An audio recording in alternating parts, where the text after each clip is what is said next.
À l'extrême sud de l'Irak, Fao, là où le châtel arabe se jette dans le golfe Persique. En face, à 700 mètres, c'est l'Iran. Là, depuis le début du conflit, ont lieu de véritables duels d'artillerie. Canons, mortiers et missiles, tout est bon. Fao est aujourd'hui une ville morte. Les habitants ont fui vers Bassora. 50 personnes, surtout des femmes et des enfants, ont été tuées. Une école a été touchée de plein fouet par un obus.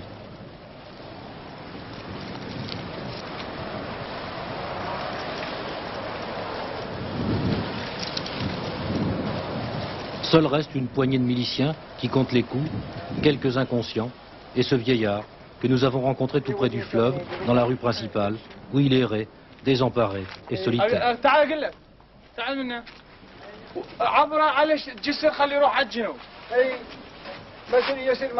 Mais qu'est-ce qu'il fait là? Oui, il est aveugle.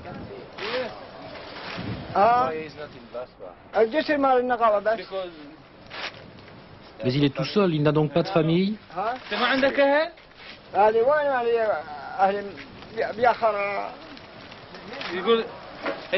si, mais elle est partie et ils l'ont laissé là. Personne ne s'occupe de lui.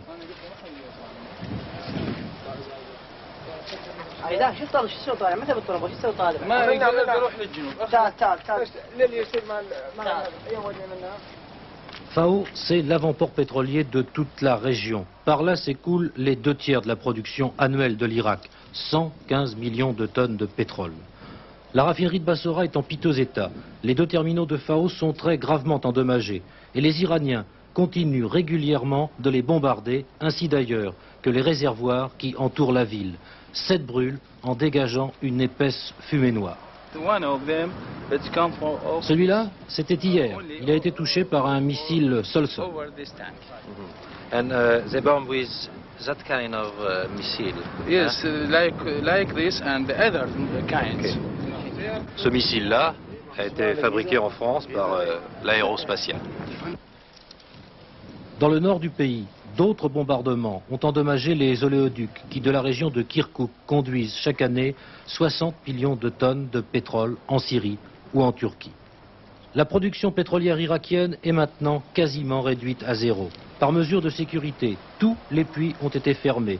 Les torchères ne brûlent plus nulle part, de peur que l'aviation iranienne ne les repère, et les puits risquent de sédimenter. Pour les remettre en route, il faudra du temps, du travail et de l'argent. Le robinet irakien risque donc d'être coupé assez longtemps, surtout, et tout porte à le croire, si le conflit se prolonge. C'est grave pour l'économie irakienne, à laquelle le pétrole rapporte chaque année 20 milliards de dollars. C'est grave aussi pour l'Occident en général, et la France en particulier, qui importe de ce pays, faut-il le rappeler, 23% du pétrole qu'elle consomme.